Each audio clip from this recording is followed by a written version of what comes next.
நம்ம வேர்ல்ட்லயே ரெண்டு விதமான ஏர்கிராஃப்ட் மேனுஃபேக்சரிங் கம்பெனி தான் இருக்கு. போயிங், இன்னொன்று ஏர்பஸ். போயிங் கடந்து வந்த பாதை ஹிஸ்டரி ஆஃப் போயிங் பார்த்தா இன்னைக்கு நம்ம வீடியோவில் பார்க்க போகிறோம். 1903 ரைட் பிரதர்ஸ் ஃப்ளைங் மிஷின் வச்சு எக்ஸ்பெரிமெண்ட் பண்ணிட்டு இருந்த டைமில் வில்லியம் போயிங் மரமேவரம் பண்ணிட்டு இருக்காங்க. 1909 வில்லியம் போயிங் ஒரு எக்ஸ்போவில் முதல் விமானத்தை பார்க்குறாரு.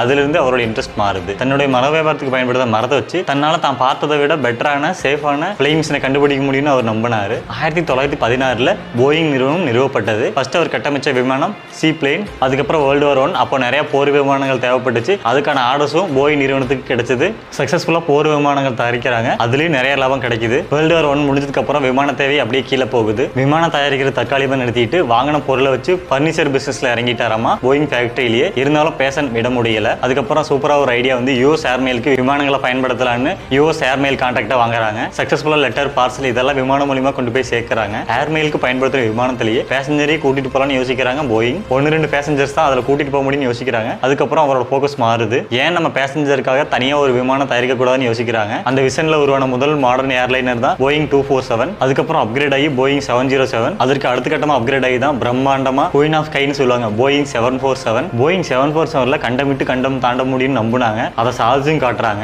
அதற்கு பிறகு நடந்ததெல்லாம் வரலாறு. இதற்கு இடையில போயிங்கோட எல்லை மேகங்களோட முடிஞ்சு போகல. அதை தாண்டி நிலவுக்கு போனாங்க. 13-5 ராக்கெட். இப்படி போயிங் பத்தி சொல்லிட்டே போகலாம். வில்லியம் போயிங் அப்படிங்கிற ஒரு தனி மனிதனால தொடங்கப்பட்ட இந்த பயணம் உலகத்தை சுருக்கி மக்களை இணைச்சதுன்னே சொல்லலாம். இன்றும் பல மைல்கள் உயர உயர பறந்து கொண்டே இருக்குது போயிங்.